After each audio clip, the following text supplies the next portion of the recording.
Hello, everybody, and welcome to another edition of Media Rants. I am Tony Palmieri. Today's rant is called Obama in Osawatomie and Trump in Tulsa, Tempered versus Toxic Trolling. You can find a print version of this rant at tpmediarants.blogspot.com. I've been a professor of communication studies for a long time, and I've taught introduction to public speaking quite frequently. And in all those years of teaching a class like that, I've always introduced the speeches of presidents of the United States to illustrate basic and more advanced public speaking techniques. Donald Trump is the first president I've not been able to bring into my classroom for that purpose. And the main reason is, it occurred to me that what the president does is not really public speaking in any meaningful sense. Rather, what he does is a kind of toxic trolling, similar to what you would find on Twitter or some other social media sites, in which the purpose is to belittle, put down, trigger, take shots at opponents. I'm not convinced that that is public speaking in a meaningful sense. However, there is room for trolling in public speaking. I call it tempered trolling. And I'm going to compare two speeches in this rant. Both President Trump and former President Obama ran for second terms. Usually, when a president announces the desire to run for a second term, they usually give a speech in which they announce what they would like to be the main issues that the second term campaign should focus on. Barack Obama did that in a speech he gave in December of 2011 in Osawatomie, Kansas. President Trump did that recently in Tulsa, Oklahoma. And I want to compare these two speeches in terms of this toxic trolling that Mr. Trump does, which I think is not public speaking, and this tempered trolling of former President Obama that I think is consistent with traditional principles of public speaking. Before I get to Obama and Trump, I just want to give some examples of former presidents, both Democrats and Republicans, that I've used in my classes. Let's start out with some speeches from Democrats. Of course, there's Franklin D. Roosevelt, who delivered some of the most memorable speeches in the history of the presidency. One of my favorites of his is the January of 1941 Four Freedoms speech. The U.S. was not even in World War II at that point, and yet he was arguing that what democracies should be struggling for around the world was freedom of speech, freedom of religion, freedom from want, and freedom from fear. That speech carried great moral force. Of course, FDR was also known for his first inaugural, where he had that famous line, "The only thing we have to fear is fear itself." John F. Kennedy, known for his first inaugural address, the famous line, "Ask not what your country can do for you, ask what you can do for your country."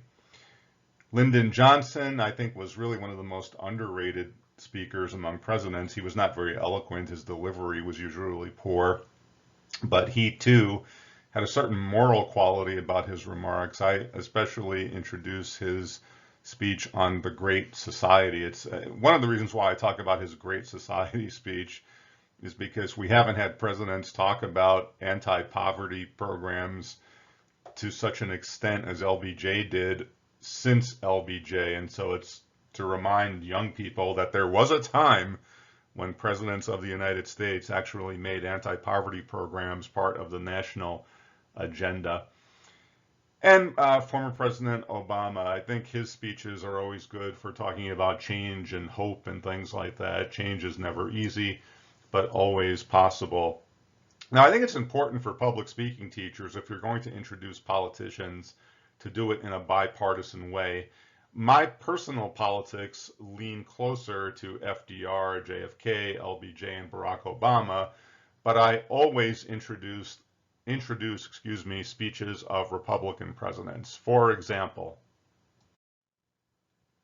President Eisenhower's farewell speech I believe, is one of the most important speeches in the history of the presidency. That's the speech, 1961, in which President Eisenhower warned us to beware of the growing military-industrial complex.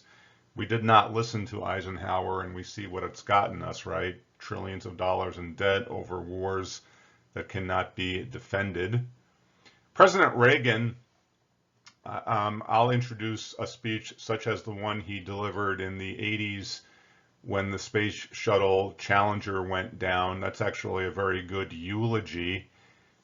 President Reagan said the crew of the Space Shuttle Challenger honored us by the manner in which they lived their lives. President George H.W. Bush, I think his high point was in 1990 when he signed the Americans with Disabilities Act, which has had incredible and positive impact in the country. We still have a long way to go on disability rights, but that was a very powerful moment. President Bush said, "Together we must remove the physical barriers we have created and the social barriers that we have accepted, for ours will never be a truly prosperous nation until all within it prosper." George W. Bush was not known as the greatest public speaker. I think his eulogy for his dad is actually quite good, where W. Bush said of George H.W. Bush, he was an empathetic man. He valued character over pedigree, and he was no cynic. He looked for the good in each person and usually found it.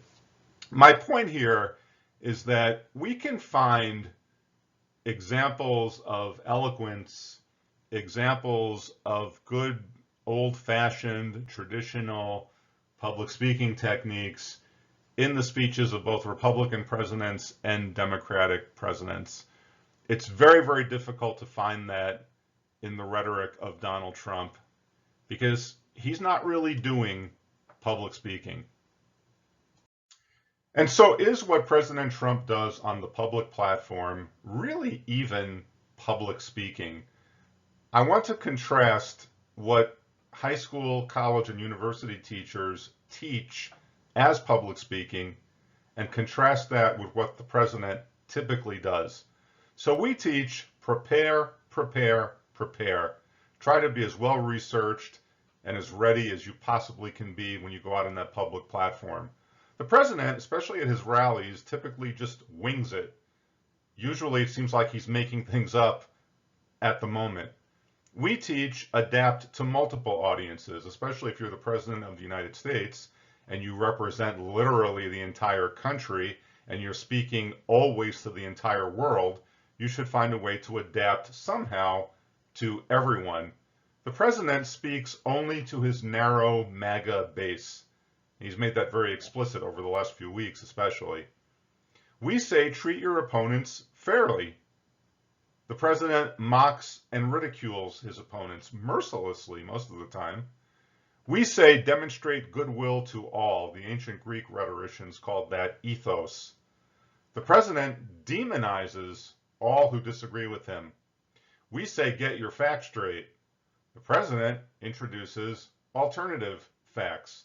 And we've seen that over and over again.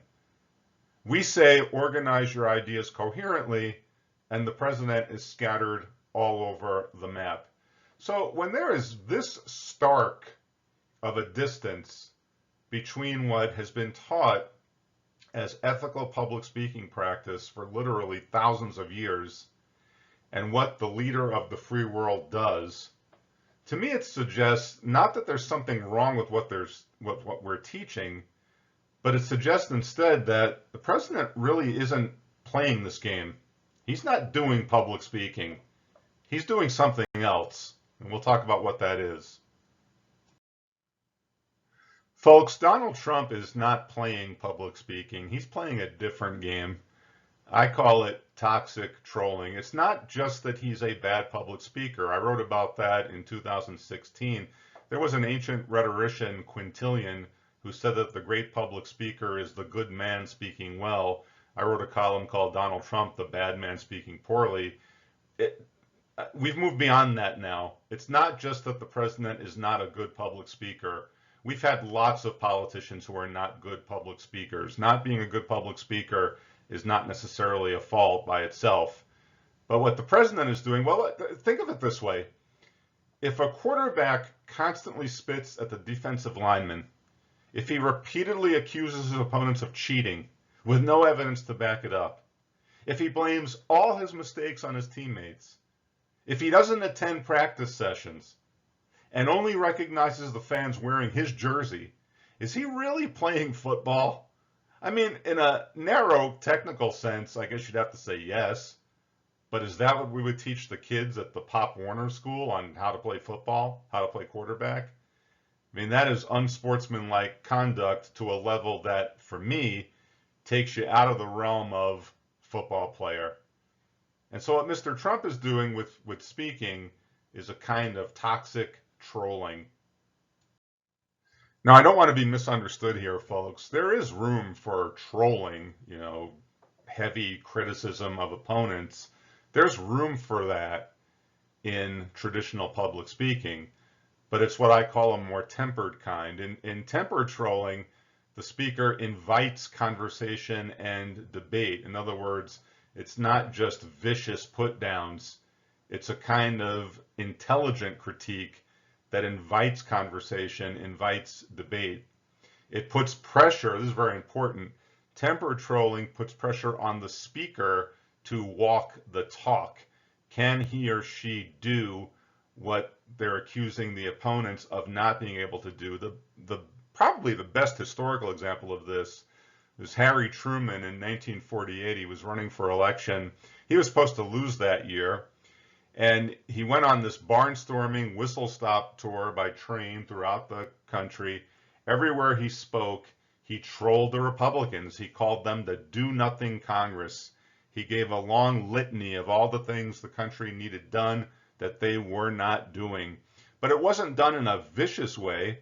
It was done in a way that called out the Republicans, made them have to come out and talk about what they were doing or defend why they were not doing certain things on labor or on farming or on national security and other issues.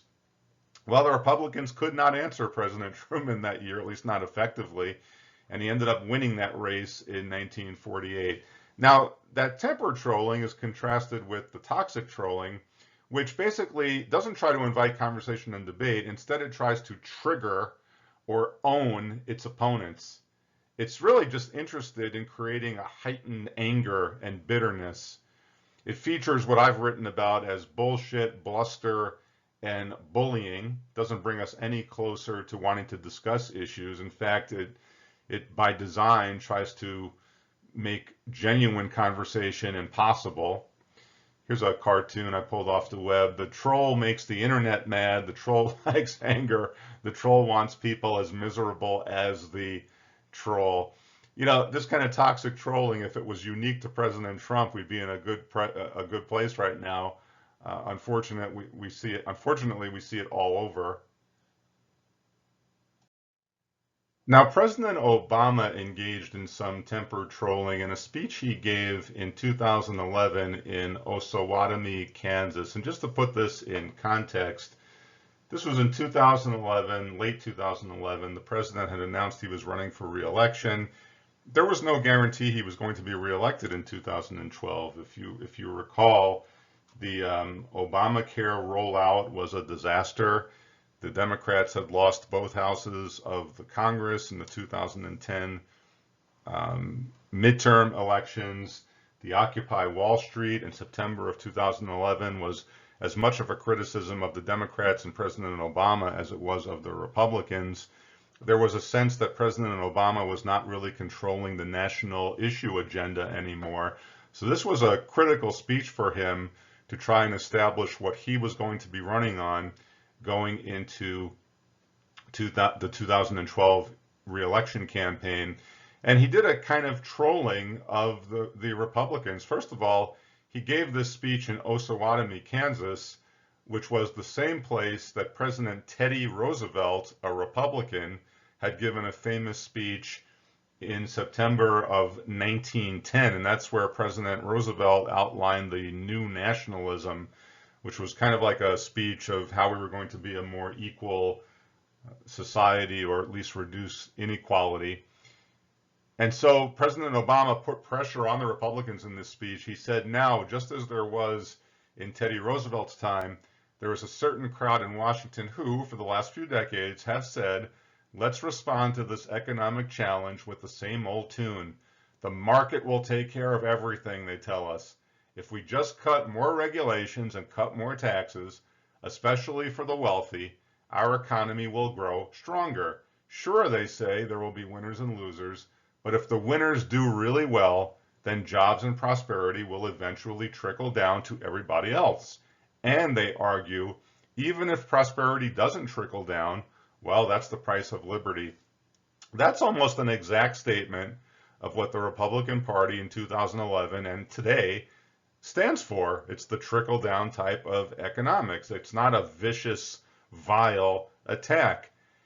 He's putting pressure on the Republican Party to demonstrate that they are, in fact, the heirs to Republican President Teddy Roosevelt, instead of he, President Barack Obama, moderate to liberal Democrat, being the heir of Teddy Roosevelt.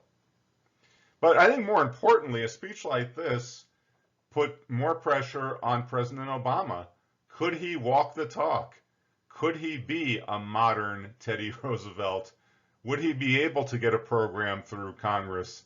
And so he's putting pressure on himself to demonstrate to voters that he is the guy who can do this. So this temper trolling, it puts pressure on your opponent. It invites them to demonstrate why they are not doing what you say they're doing, or at least invites them to demonstrate what they are doing. And it puts pressure on the rhetor, him or herself, in this case President Obama himself, to walk that talk. Now we can contrast Obama's speech with President Trump in Tulsa on June 20th of this year. This was a rally speech, and he had not been able to do the rallies for quite a while because of the pandemic. As with most trolling, the build-up to it was as important as the actual presentation. The cable TV pundits spent what seemed like weeks talking about whether there would be masks at the event, whether there would be MAGA people fighting with the Antifa outside the arena, and what have you. The president, in his remarks, seemed more interested in triggering and in trending online rather than actually stating any kind of policy positions. In fact, there were very few policy positions stated in the speech. There was one part of that speech that demonstrated that the president knows, in this case knew, that what he was doing was designed to trend online rather than any kind of traditional public speaking setting out of an agenda. In the speech, in part, he said, I call my wife, I said, how good was that speech? He's talking about the speech he gave in Washington, the one where he seemed like he was falling down the ramp and couldn't hold the water up to his mouth. I called my wife, I said, how good was that speech? I thought it was a, hey, look, I will tell you when I make a good ones and bad ones. Like so far tonight, I'm average, but we're having fun. We're having fun so far tonight. But I called my wife and I said, how good was it, darling? She said, you're trending #1. I said to our great First Lady, I said, let me ask you a question. Was it that good of a speech that I'm trending #1? Because I felt it was really good. This is what it's all about for toxic trolling. It's about trending. It's about getting this online buzz going. And then one of the great, I wouldn't call it an irony, I would say an appropriate thing of the Tulsa speech is that the president ended up being trolled by teenagers. Remember, he thought that there were going to be 20,000 people in the arena. He claimed that 1 million people had asked for tickets. It turns out that it was teens on TikTok and other online sites that had trolled the president by making it look like they were getting tickets they never intended to.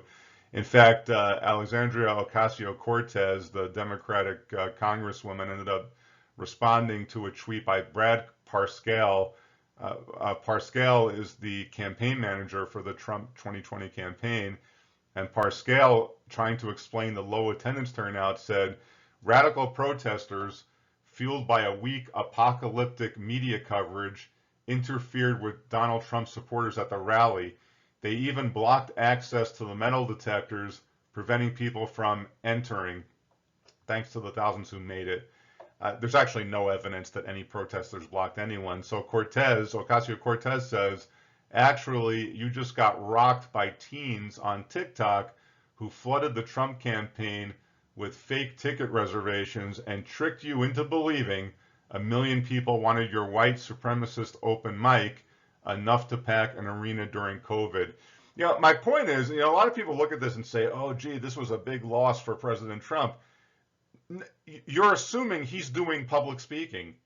He's doing toxic trolling.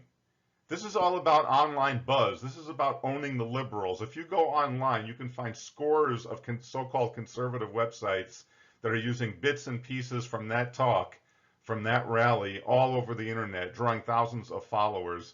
This is what we've arrived at now, this kind of toxic trolling.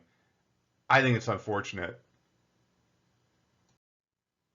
So where do we go from here, folks? What does this all mean? Well, first I want to talk to my brothers and sisters out there who may also be teaching any kind of communication, whether it's public speaking or something else. I think we have to resist the temptation to normalize this thing called toxic trolling as public speaking. And I think it's important to do that in a nonpartisan way.